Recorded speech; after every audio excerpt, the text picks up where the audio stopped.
Mississippi, then you're called a Mississippian. And if you live in Philippi, they call you a Philippian. It's also a letter written by Paul, and we are going to read it all. Thankfully, it's pretty small, so come along with me and read Philippians. Good evening, friends. This is Emily Elephant. And Sam the Turtle. With the nightly news. That's the news. Nightly. What's the news, Sam? We're watching Carlo's grandma to learn about noodles. Watch my grandmama. I don't think that's what we learned last time. No. But we talked about watching older Christians, our parents or grandparents or people in our church, to learn how to follow Jesus. It's a great way to learn things. And noodles! Wait, so it's not really about noodles? It's not really about noodles at all. But let's try this again. What's the news, Sam? Not noodles! Learning about Jesus by watching older people who follow him while eating noodles! Sam, it's not about noodles. I just want to work noodles in there somewhere. Surely you can eat noodles while learning about Jesus, right, Mr. Phil? Yes, you can. You can learn about Jesus and eat noodles at the same time. But we really need to keep moving through Philippians. I guess we kind of got stuck in the noodles. Right. Now let's read the Bible together. Who can read chapter 4, verses 4 through 7? That would be a Mr. Noodles. What? Oh, yeah, Mr. Noodles. Very funny. Ahem. Be full of joy in the Lord always. I will say again, be full of joy.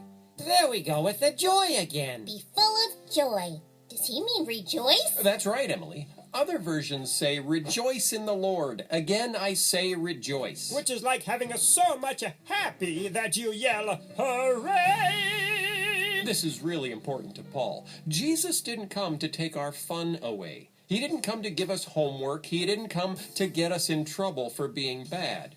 Jesus came so we could be friends with God and have lives filled with joy. And where does that joy come from? Well, it doesn't come from getting everything we want, because Paul is in prison while he's writing this. And I'm pretty sure that's not something he wanted. Paul gets his joy from relationships. Relationships with his friends and his relationship with God. And he gets joy from telling other people the good news about Jesus and the forever kind of life. And when he remembers that God will keep his promises. And that Paul and all his friends will get their happily ever after when Jesus comes back. Very good. When we remember about the happily ever after that God has waiting for us, we can rejoice just like Paul, even when we're having bad days. Okay, keep reading, Sam. Oh, that was just verse 4. Oh, okay, verse 5.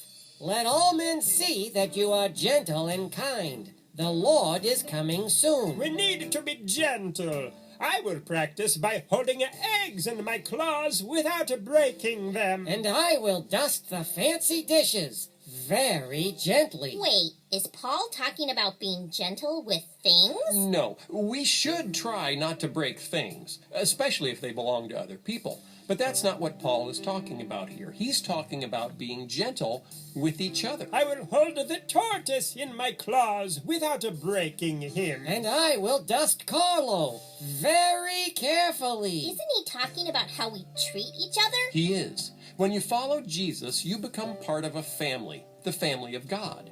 Paul says the family of God isn't a place where we're mean to each other, where we call each other names or act rudely. It's a place where we're kind, where we look out for each other. In the family of God, we go out of our way not to hurt each other. So it's not about eggs. No, it's not about eggs. It's about people. Let's see. Be full of joy. Be gentle and kind. Sam, read verses 6 and 7. Roger that. I'll read them very gently. Do not worry about anything, but pray and ask God for everything you need. And when you pray, always give thanks. And God's peace will keep your hearts and minds in Christ Jesus. The peace that God gives is so great that we cannot understand it. Finally, I ask God for everything I need, and then He gives it to me. Everything I ask for. I don't think that's what it says. Yeah, this is interesting. Paul tells us to ask God for what we need. But he doesn't say God will then give us whatever we've asked for. Well, then what's the point of asking? See, I want to get the things, not to just ask for the things. It has something to do with what Paul says right before that. Do not worry about anything. Paul isn't teaching us how to get stuff. He's teaching us how to get peace, the peace of God. He says, take all the things you think you need, tell God about them, and then let God worry about them. Trust God that He can give you peace and joy even if you don't have the things you think you need. And God's peace will keep your hearts and minds in Christ Jesus. The peace that God gives is so great that we cannot understand it. So we give God our worries, and He gives us His peace. And what is a peace exactly? The opposite of worry. Calmness, happiness, joy. Paul says God's peace is hard to understand because you can have it even when you don't have the things you think you need. God gave Paul peace and joy even when he was in prison. Even on terrible days, we can have peace. The world says you can't have peace and joy until you have everything you want, until your life is going great. But God says, there's only one thing you need to have peace and joy, a relationship with me. And a relationship with God is the one thing you can never, ever lose. See you next time.